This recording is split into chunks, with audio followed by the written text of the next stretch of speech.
My grandfather's voice cut through the hallway the moment I stepped inside.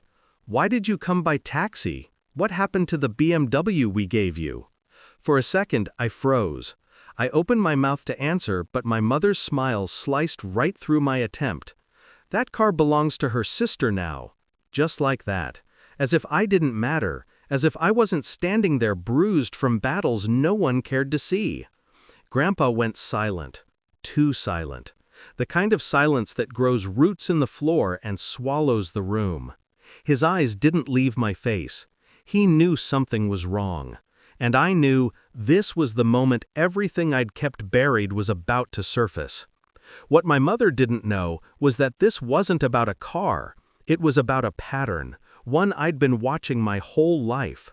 But the real trigger, the moment everything started unraveling, it was the night I caught my own sister slipping out of my apartment, with my keys in her hand and my perfume on her wrist. I had trusted her. I had loved her. But betrayal?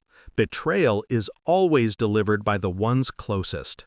Growing up, she was my shadow, my mother's favorite, my grandfather's second granddaughter, though she always acted like the first. I shared everything with her, my notes, my clothes, my dreams. When I got the BMW on my birthday, she screamed louder than I did. Or maybe I misunderstood that scream. Maybe it wasn't joy. Maybe it was envy stretching its fingers, looking for something to take.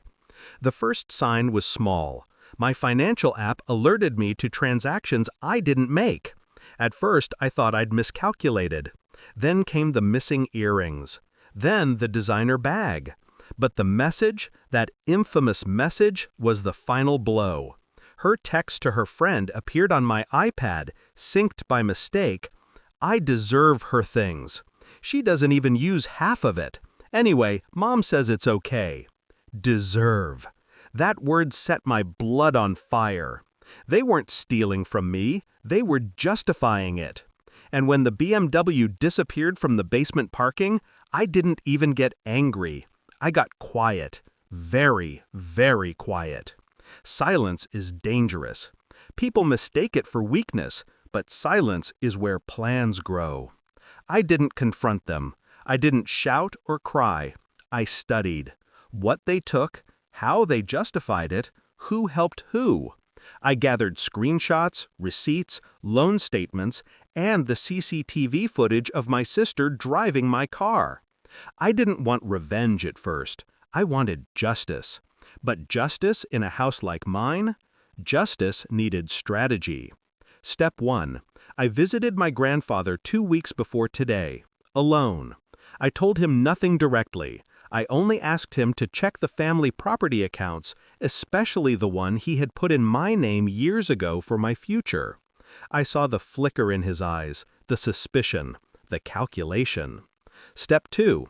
I quietly transferred every document, every proof of misuse to him, not as accusations, as confusing errors I needed help sorting out. My grandfather hated 2 things: misuse of his money and lies in his family. Step 3. I informed the bank, professionally, calmly, that the BMW had been taken without authorization. No drama, just paperwork. Step 4. I waited. The most dangerous revenge is the one carried out with patience. And now, here we were, back in the present. My mother still smiling that sharp smile, my sister standing behind her pretending innocence. Grandpa's silence thickened. He leaned forward, staring directly at my sister. "So, the car belongs to her now?" His voice was soft, too soft. My mother nodded, proudly. That pride shattered the moment Grandpa pulled out the folder I'd sent him. Receipts, statements, screenshots, CCTV stills.